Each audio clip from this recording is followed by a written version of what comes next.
Let it be Christmas everywhere. Let the Christ moment be in every moment. Let hate and fear disappear.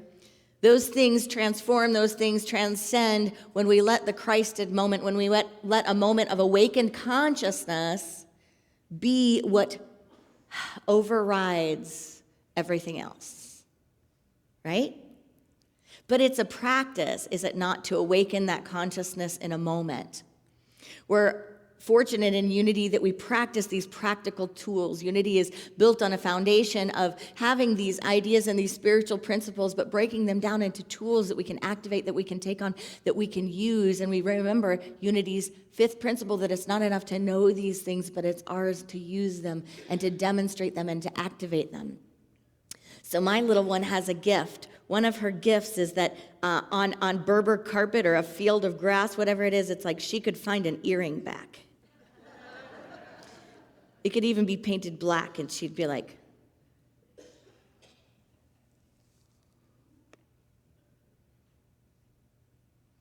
luckily, I taught her the first time I saw her do that, I taught her these words: give it to mama. So that's what she does every time she finds something. And if you have dirty carpet, you must share my knowing of how interesting this can be. Now, but she can find the littlest thing, but she brings it to me, and I say, give it to Mom, and she hands it right over. So as we were decorating for Christmas and lights were flinging around the house, there was this moment where I didn't see anything, my friend didn't see anything, but here on the carpet goes little Georgia. And I don't always pay attention now because she's pretty good about not putting things in her mouth or whatever, but she walks up to this spot of nothingness, and she picks it up. And I look at her, and she's looking at it like this is something different. And I go in to say, what is it? Give it to Mama. And she lifts it up, and it's a broken piece of a little red Christmas tree light, like little shards of it, just part of it, right? And I'm like, thank God I taught her, give it to Mama.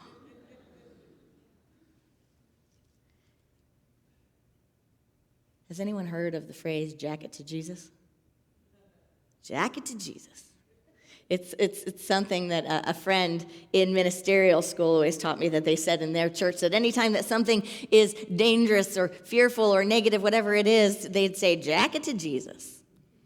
So I said, give it to Mama.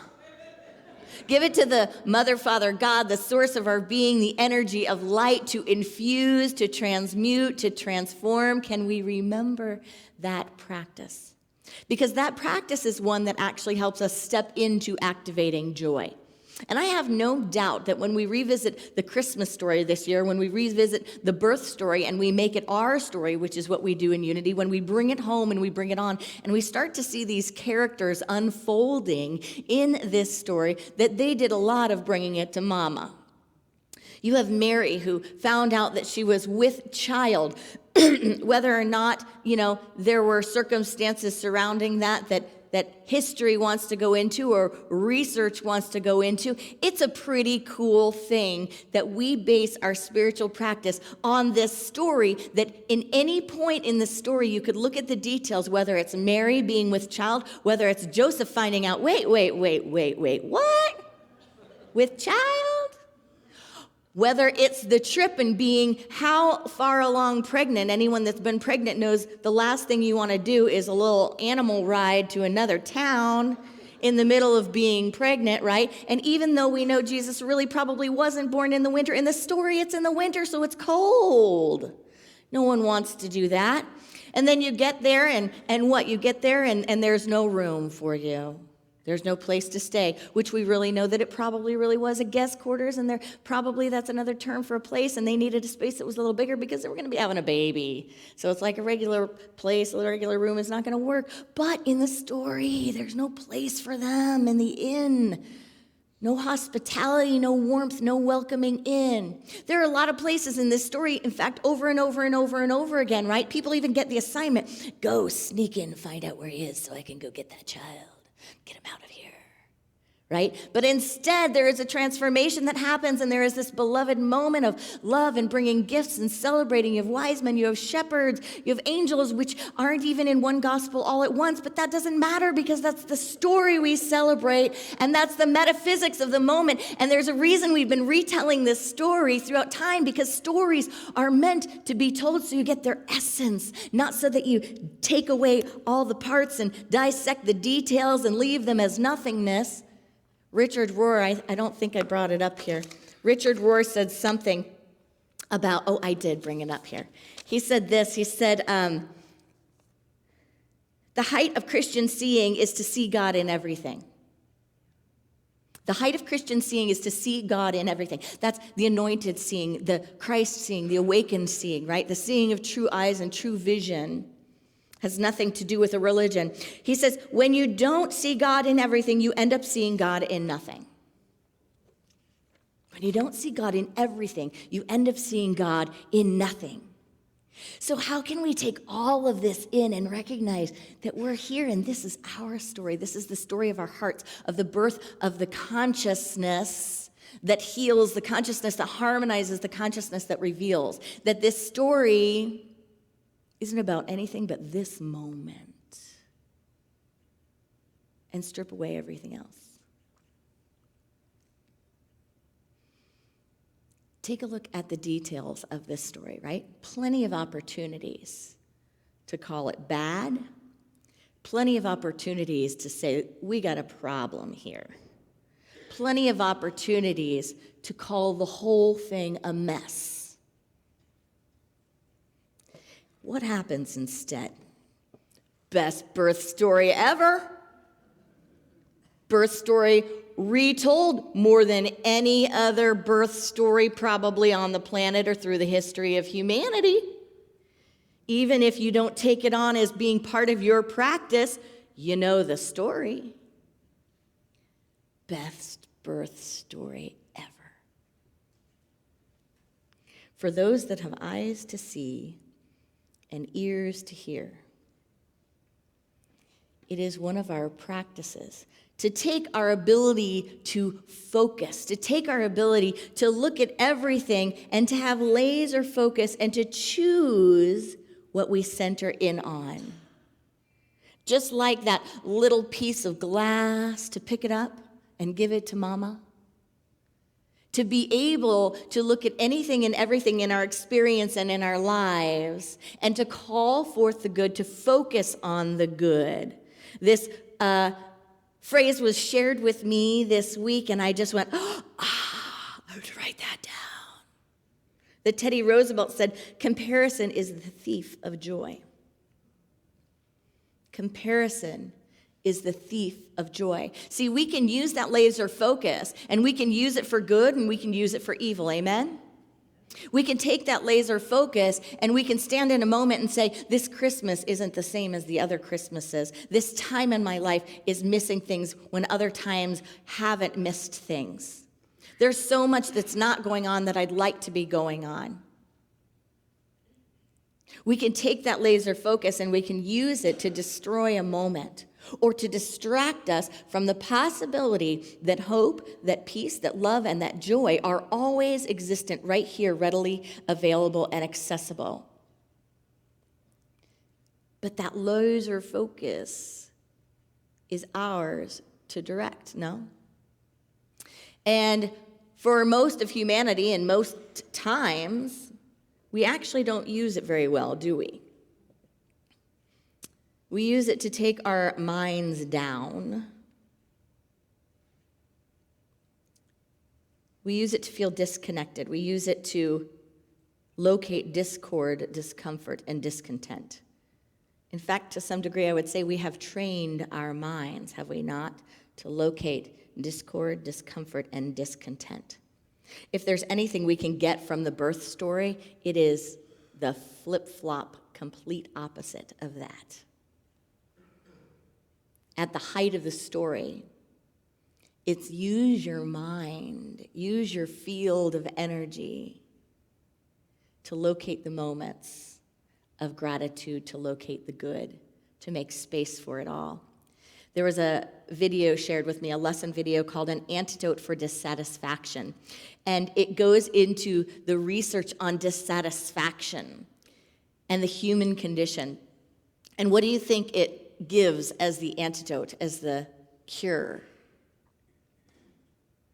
Gratitude. Gives gratitude as the cure. It says research shows your emotions are not fixed. How you experience life is a representation of what you believe about it. How you experience life is a representation of what you believe about it. And it goes on to discussing how when we change our core beliefs about ourselves or our lives, we actually change the feelings that we have, and then we change our behaviors. It says self-reflection can hack the pathways in your brain to fight dissatisfaction. And central to this is using the chemistry of gratitude. That's what's happening in the birth story. That's the invitation of this time of year, right? Funny that they moved it to the darkest time of year, right? We just had the solstice. We had the darkest night of the year, the darkest time. Not a mystical mistake that we experience the birth of light at this time. The master teacher was continually refocusing people, continually calling out what they notice from his birth through his death, giving the life lessons, right? Saying your attention is here. How about putting it here? Bringing their minds into awakening, helping them focus, helping them move from thinking about what everyone else has done wrong to looking at their own lives, right? About getting over the idea that everyone is separate and being inclusive, inviting. Moving people's erroneous thought from outer ideas of war and dominance and combat to inner listening, inner dominion, and from the rules of the world to the guidance of spirit. And we call him the Prince of Peace. The Prince of Peace. From that peace, joy is born.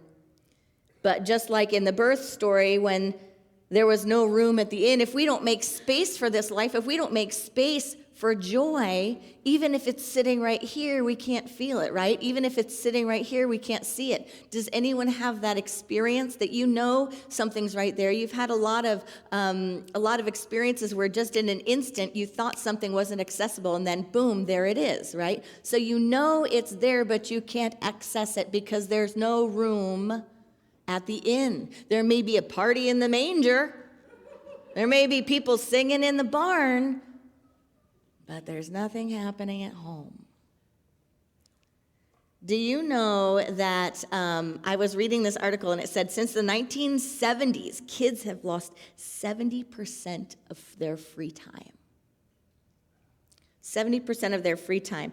Part of that might just be because in the morning the door opened and it was like, go! No, just kidding. Well, kind of, right? But they have lost 70% of their free time and a 50% decrease in unstructured play. A 50% decrease in unstructured play. And what do we know about children? If we look at child research, we know that children, at least up until the age of 7 or 8 years old, learn best from unstructured play. Not from taking information and treating a young child like it's a college student, right, that can sit and listen in a group of 30 or 8 or whatever it is. But play that is explorative, right, that is adventurous, that they're just looking around and we've lost that. The research is showing that it's gone to structured activities, it's gone to academics, that even play has had to mold and shift into formats of right and wrong or how to or being taught, right? Being taught. Myrtle Fillmore, Unity's co-founder, created the idea of what we call today as Spirit School, our youth programs. She created them purposefully with the idea that we are not shoving things into the children, we are drawing them out. We are simply creating an environment. That's Maria Montessori. We're creating an environment, right, where all of these things can come out, where they can be experienced, that you don't have to actually teach a child to play. But guess what happens sometimes when we become adults? We have to teach adults how to be joyful, don't we? Does anyone feel like literally, one of our most popular spirit groups is called Happy Class. Not kidding. Because its intention is give me a space to play. If you are a songwriter, what happens as a songwriter, Mr. Epley? If you have a lot of things on your plate, right? You've got 50 things to do in the day. You have to go here, you have to go there, you have to make dinner, you have to do your laundry, your bills aren't paid, you've got to go to work, you're driving to this school, you're teaching this. What happens, Matt Epley? If you're trying to write a song, they both write songs. If you're trying to write a song and you've got 1,000,001 things to do, you've got 8 million texts to reply to, you've got a bunch of voicemails, and then you sit down to try to write a song, what happens? Is it fun? Not as fun. Lance, is it fun? Songwriter. Crazy Carl, is it fun? John Fry, is it fun? Maybe for John Fry it would still be fun. Why? Because he has the keen ability to focus. And if there is an instrument anywhere near him, his hand is like a magnet. He is like a moth to the flame for joy and for fun. Like my old minister friend used to say, fun just follows him around. But if we don't make the space for joy, joy can't find us. Has anyone tried to make dinner when you're in a hurry? Like, think about a time or a relationship, a time in life, whatever it was, maybe it's right now, where you were just like, you love making dinners. Maybe it's baking, whatever it is, but it's like, what shall we have today? What do we want to have tonight? Am I going to bake a pie? Am I going to crush the stuff for flour? The stuff? What am I going to do? What am I going to make for dinner? Right? And it's like this, it's so great, isn't it? What's that movie? Is it like Water for Chocolate? Is there even Water for Chocolate? There's a lot of cooking movies, let's just say, right? That go into the spiritual experience of cooking, right? It's amazing, even coming up with the idea of what you're going to do. But then what does it feel like to have to cook dinner when you just got done with a meeting, you have 1 hour, you have another meeting starting, you need to make sure that it's nutritious, you need to make sure that you've got everything in, but you don't even have the groceries, Can you feel this? Drive-through. Right? Does it feel joyful? Is it like, have you tried to cook a dinner really quickly? It's not fun, right? And if it's not fun, it probably doesn't taste good.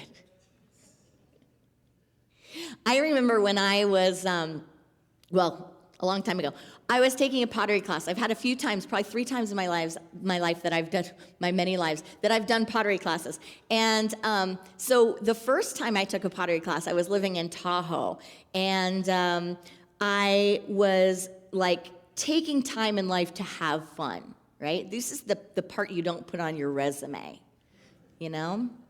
And so I went there to have fun. I didn't do very well at it, which my sister eventually turned me back and said, just go get a real job. You're going to feel better because you are too stressed out trying to have fun. But one of the things that was very, very fun was this pottery class because I had nothing else to do, right? And they allowed you to have a beer at the pottery class, which I thought was pretty cool. I had just come out of college.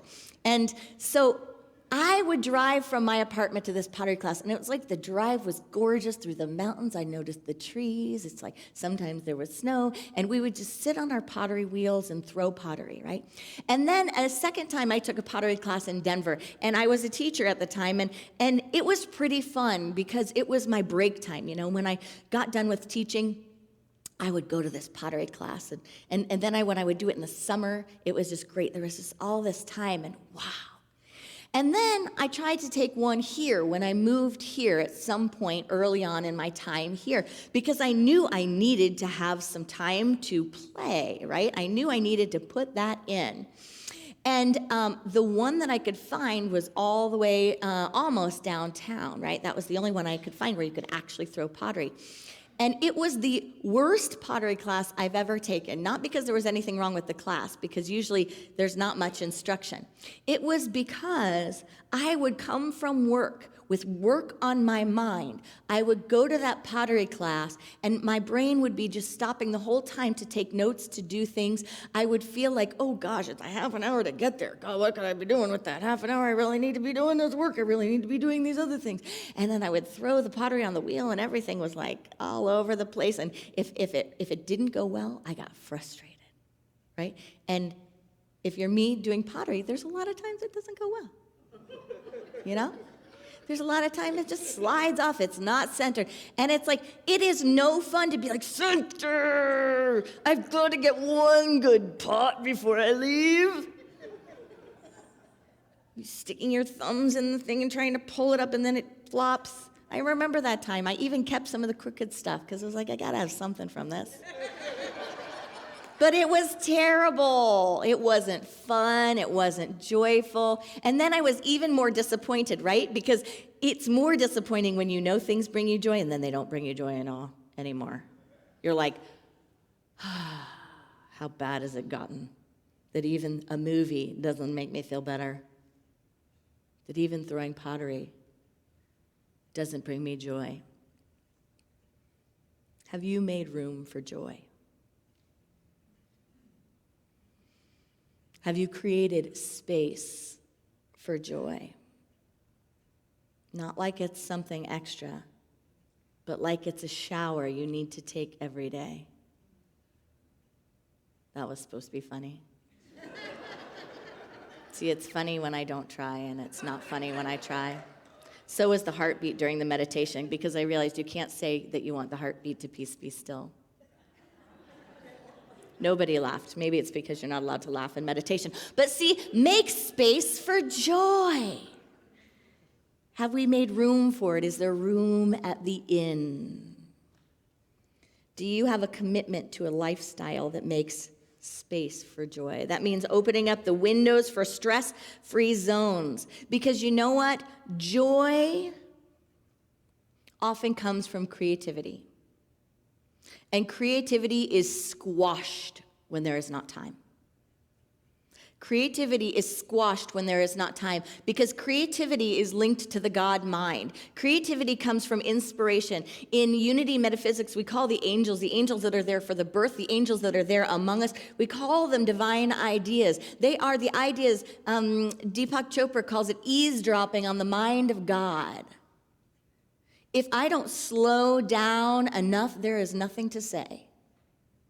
If we don't slow down and create enough space, there's no joy to be had. Are we willing to create space in our lives for joy?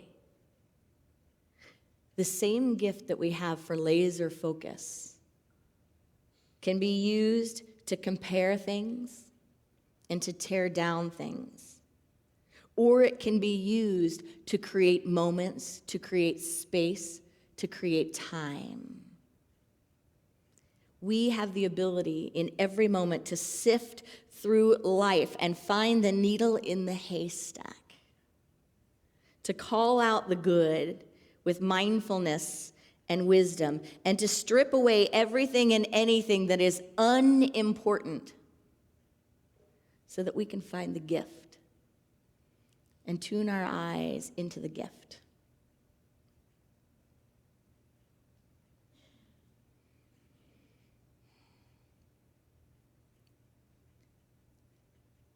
Last November, I got 2 phone calls from 2 of our beloveds, both of which had diagnoses that most people would call incredibly serious and severe. with a prognosis that we did not even go near putting into words.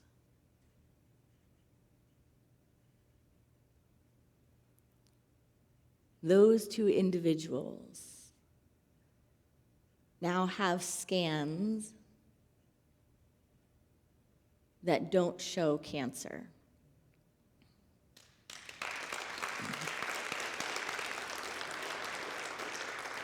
They're here in December, and they were here in November, and they were here up until that moment for so many months that the medical community would have said it would be impossible for them to be here. In every moment, we can strip everything that is unimportant away. Strip it all away and give it to Mama, to give it back to us to say, I can either use my focus to pinpoint all of the things that are not going well, or to search and to look and to allow the ones that are going well to speak louder than everyone else. So this Christmas season, can we breathe into our part? In moments of stress or depression or anything that doesn't feel right, doesn't feel good,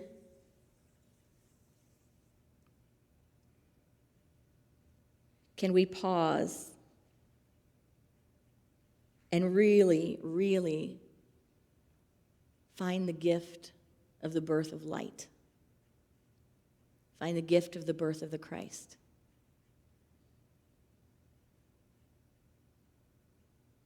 Nowadays, when I have a time, when I'm having a time,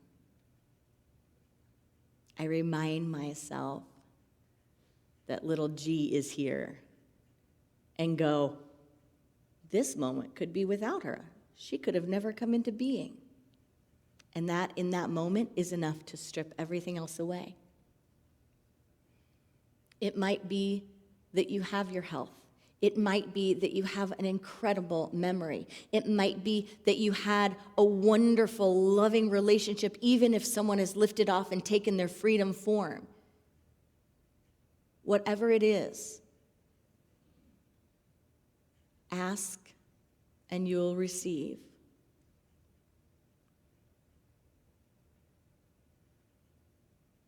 Take a deep breath in.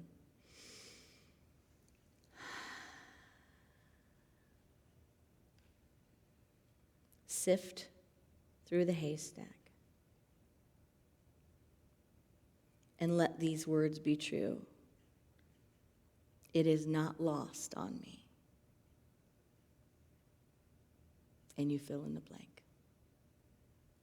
Namaste.